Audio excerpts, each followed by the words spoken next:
berries, blueberries, cranberries, Jerusalem artichokes, potatoes, white potatoes, sweet potatoes, chocolate, vanilla, sunflowers. I grow all those things, as many of you probably do as well. And squash was domesticated over 10,000 years ago, corn 7,000 years ago, and beans 4,000 years ago. So they've been around for a long time. And the native peoples, of course, foraged for foods. One of the things that's really interesting is everyone talks about the pristine forest that the colonizers found when they came to the United States. It wasn't pristine at all.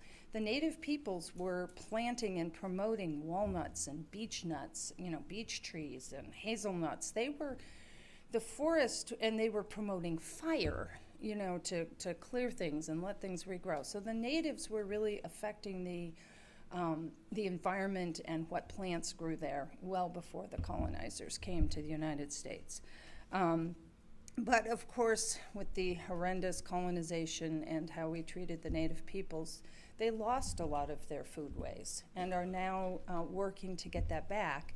And one of the very important players in this is a man named Sean Sherman, who owns a restaurant in Minneapolis, and I was so bummed. I went to Minneapolis, I was gonna eat at his restaurant, and there was a freaking electrical fire in the building, and they closed down while I was there. I was not pleased. But anyway, there are many movers and shakers trying to bring back native traditions. Of course, the food is really healthy, there's no gluten, there's very little fat, and a lot of it is also delicious. So I am going to have Jeff play an 18-minute TED Talk that Sean Sherman gave, and that will do a much better job than I could of explaining the history of Native American foodways and how they were taken away and are coming back. So.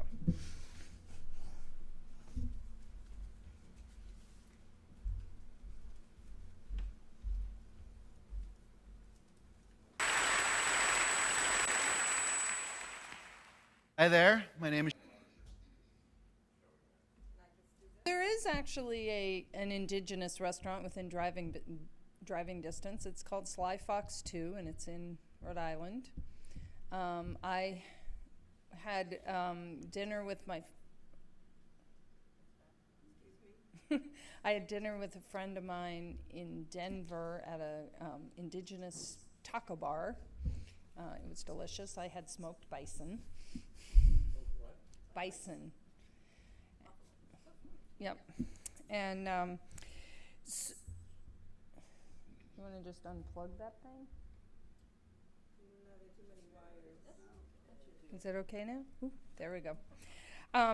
So one of the things I wanted to touch on, he flew by it in his talk, and that is kind of generational trauma. And one time, Katerina dragged me to a women's conference at Hampshire College in Amherst, and she took me to an Indigenous women's. The conference was about reproductive rights, but it was an Indigenous women's focused group, and they did this exercise where they lined women up in chairs, and they gave each woman a stone. And they started at the front of the line, and each woman put her stone into the basket and then passed it on, and then they put their stone in and passed it on. And it was symbolic of the trauma that gets accumulated over the generations as it goes from mother to daughter. And I think that's really true, that these generational traumas, and he touched on it, but very fleetingly. And I think that's really, important to consider. He's only his grandfather was shipped off to some boarding school. That's not very many generations back. So anyway, fortunately, there really has been a revival in Indigenous, promotion of Indigenous culture and foods and really their knowledge, because let's face it, with climate change, we're screwed if we don't change and adapt. And the natives' understanding of fire and how to use it and how to not have conflagrations that burn 5 million acres to the ground. The U.S. Forest Service is starting to learn from the indigenous people. The city of Denver, I go out to Denver a lot with Kat out there. She's moving home, yay, end of this month. But the city of Denver has a bison herd. And the purpose of the bison herd is to repopulate indigenous lands with bison. And they raise the bison in Denver and they give them to native peoples. There's also a lot of departments of agriculture are getting more interested in Three Sisters agriculture. I don't know if you all know about the Three Sisters. There's corn, and corn serves as kind of a stalk and a centerpiece of the agriculture. They then grow beans. The beans use the corn as a something to trellis on. The beans put nitrogen in the soil, and then you have squash, and the squash spreads out, and it shades the soil, and it keeps the soil moist. And it's called the Three Sisters. And of course, corn, beans, and squash are delicious together in a soup. And but it's also a very productive way of doing agriculture. So there's re-interest in that. And one of the things I just recently read about in Smithsonian Magazine that was really interesting was how the Tohono O'odham people of Arizona, where I used to live in Mesa, Arizona, there is a law, and it basically said something about water rights, people who've been there since time immemorial or something is the wording. And of course the native peoples have been there since time immemorial, but they were dirt poor and they had no political power. They had no lawyers, no nothing. They couldn't get their water rights. But guess what? They got casinos.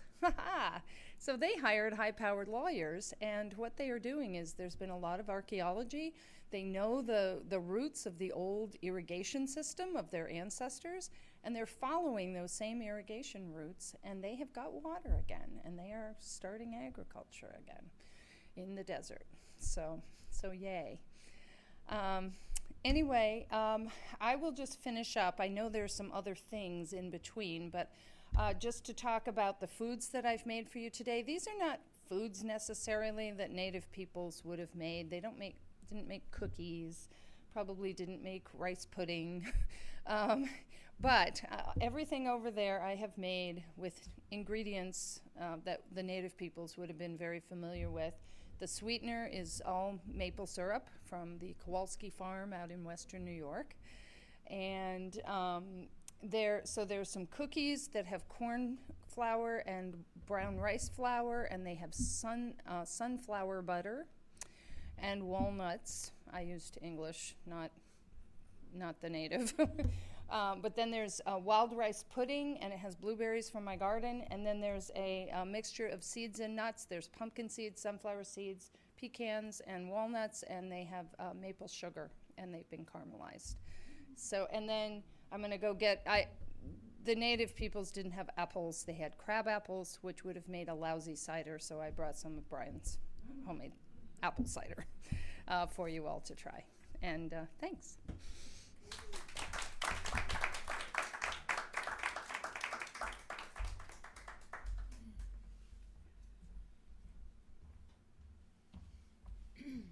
Thank you, Julie. That was wonderful. I would just like to say that the Sly Fox Den 2 restaurant is a place that Sandy and I have gone to many, many times.